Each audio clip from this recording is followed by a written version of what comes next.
Storytelling will change your life and business. Now, I know that's a bold statement. You probably think to yourself, oh, it changed my life and business, right? Yes, it will. And in this video, I'm going to give you 3 reasons why it will do so. What's up, it's Gene, and I'm here to help you to communicate with confidence and authority. And today's principle is storytelling is the key to connection. Let's keep it real. We are in a society where we want to connect with others, whether it's in our personal life or whether it's in our business. And I truly believe that storytelling is the key to making this happen. So let me give you 3 reasons to back up what I'm saying. And I believe at the end of the video, you're going to agree with that statement. 1, storytelling will allow you to develop relationships. When I started college, I would never forget when I was an 18, 19-year-old freshman, I had no friends and I was out in Marshall, Texas. Now, I grew up in Houston, so I was used to the big city and I'd never been to a small town. And when I got there, one day I was walking looking for a class and I ran into this student that was a upperclassman. And he looked at me and he said, "Hey man, are you a freshman?" I said, "Yeah." He said, "What are you looking for?" I said, "Man, I'm looking for this building. I don't know where it is." He said, "Oh, I used to have a class in that building last year. I can show you where it's at." So this individual knew he was going to be late to his own class. He was willing to walk me to the other side of the campus to find the building so I could be on time to my class. And right before I walked in, he said, "Hey man, I'm a part of this organization and they asked us upperclassmen to invite, freshmen to come to this gathering. It's like a picnic. Are you interested in coming?" And I remember thinking to myself, man, this guy was willing to be late for his class to make sure I'm on class at my time or to my class. So I said, yes, I will come to that. So later that evening, we decided to drive to this actual event. And when we got there, it was filled with trucks. It was a lot of people from towns. And to be honest with you, I was the only black person there. And I was so nervous and I was thinking like, wow, I don't know anybody except this guy I just met. So while everybody was talking to themselves, I decided to go sit over by myself by the campfire. And as I was sitting there, this guy walked up. He was about 55 years old. He had on overalls. He sat on the other side of the campfire and he was staring at me through the fire. And I remember being so nervous, like, man, who is this man staring at me? What does he want? And about 5 minutes, he got up, he walked off. And as he was walking away, he tapped me on the shoulder and he said, "Hey, son, do you want a s'more?" And I just automatically got the fist. I jumped him. I say, "You ain't finna s'more nobody." He looked at me and said, "Oh, no, man. I got a couple of s'mores. Listen here. This is a s'more." Now, I didn't know what a s'more was because we didn't have s'mores in the hood. And I looked at this graham cracker with this marshmallow in it, with this chocolate. And I was like, hey, I'm going to try this out. I bite into the s'more and I loved it so much. I ate about 6 or 7 or more of those things. And the guy was sitting across from me and he said, "Hey man, what's your name?" I said, "I'm Gene." He told me who he was. We started having a conversation. And then he said, "Hey man, did you grow up in the hood or the ghetto?" I said, "Yeah, I grew up in the hood." He said, "What was it like?" And we started having a conversation about our upbringing. And then he said something that really got my attention. He said, "I grew up, man, in a very impoverished area, and I used to hustle by helping my parents pay for bills by giving them some deer jerky after I killed some deer." And I say, man, listen, I'm going to be real with you. I never thought a guy like you would be using the word hustle, but I grew up hustling too. I did this in the hood, that in the hood. And as we was having a conversation, more individuals that was at the actual event started sitting around a campfire. And I found myself surrounded by all these individuals who had a different background of my own. And I started telling them hood stories, story after story about how I grew up. We did this, we did that. They would laugh and have a good time. You see, by me telling those stories, it helped me to develop relationships. I made more friends. I met some people that want to mentor me. And that storytelling allowed that to happen. See, when you are telling stories, it allows you to build connection. It is a great key if you're trying to get friends, if you're trying to meet more people that you can have a real connection with. 2, storytelling allows you to connect with your customers or your clients.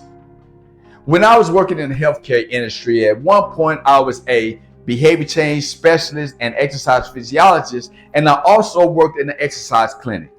And one thing that I used to do with my clients and customers is I used to like to tell stories from other clients and customers I worked with to be able to inspire the others, and also let them know that I had the credibility to do what I said I was going to do. Now, just to let you know I'm not making this up, I'm going to show you I have a storytelling vault. I have stories I've written over years. I got thousands of stories. This is just one of my notebooks, right? And I've been collecting these. Here's another one. I've been writing these stories and I collect them. And, and I always had some ammunition to use. And let me show you one more. This is my binder, right? I'm not sure. This is my binder. It's filled with stories, my formula that I use, everything. So I have all these stories.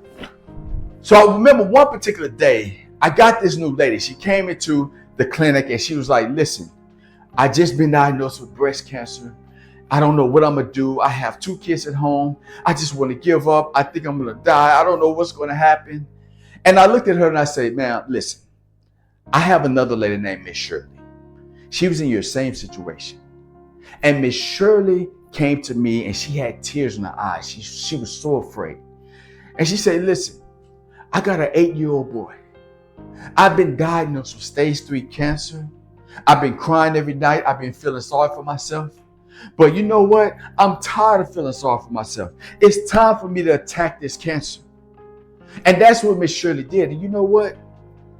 Today she is doing well. She's not on a chemo no more. She's spending time with her 8-year-old son and she's moving on with her life. And you can do the same. And I remember telling her story. She had tears in her eyes. She said, is there any way I can meet Miss Shirley? I said, yeah, she's going to be in here on Mondays and Wednesdays. You should come in on those days. And I introduced her to Miss Shirley. And by using the story of Miss Shirley, I was able to inspire this lady to stay in the program. And Miss Shirley was also able to inspire as well by working out with her. She used her personal life. She used her story. And I used her story to help build that connection with this new member. See, you can do the same thing in your business. If you have customers, you have clients, you can use the testimonials of the people that you work with, which are stories, to inspire others, to build your credibility. And that's why story is the key to connection, because it will allow you to be able to connect with your customers and your clients. Number 3, stories will also allow you to connect through your writing. I've always been a pretty good writer, and I was a pretty good writer about, being a technical writer. When you go to college or you writing a paper, you're doing things like that. But that type of writing is not what allows you to make connection. See, when you use storytelling in your writing, it will allow you to connect with people, whether you probably never met before and some type of stranger. And by using that writing to connect with others, it will in most situations get them to reach out to you.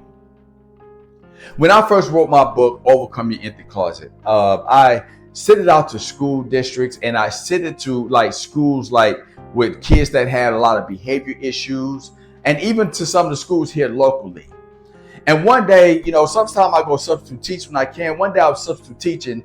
I went to this school and this teenager walked up to me. He was about 16 years old. And I'm actually going to read what he wrote. I'm not going to give his name. Now, this is what he said. I actually really loved your book. I like how you take a situation and made a lesson out of it. Most kids don't think like that. A lot of kids want instant gratification versus long term. I made a decision a long time ago that it's not worth wasting my life for a temporary feeling. I like that you took the mistakes you made that happened in your life to help someone else. Now, that's just some of what this young man wrote. And the reason he was able to build a connection with me is through the storytelling I used in my writing. See, no matter what you're doing, whether you're trying to connect with people on a personal level or you're trying to do so in business, storytelling is the key to that connection. You have stories in your life. You don't realize that those stories have principles that you can teach to others, you can use in your personal life, or you can use in business. But if you don't learn this valuable skill, you are missing out on one of the greatest tools you can use to build connection. If you want to make great connections in your life, storytelling is the key to connection. If you like this video, I want to ask you to like and share this video. Also, subscribe to my channel, inGENEious Storytelling, because I will be providing more storytelling and communication content. And I also want to hear your thoughts, so leave a comment below. Let me know what you thought about this video or any other ideas you would like me to make videos on when it pertains to storytelling and communication skills.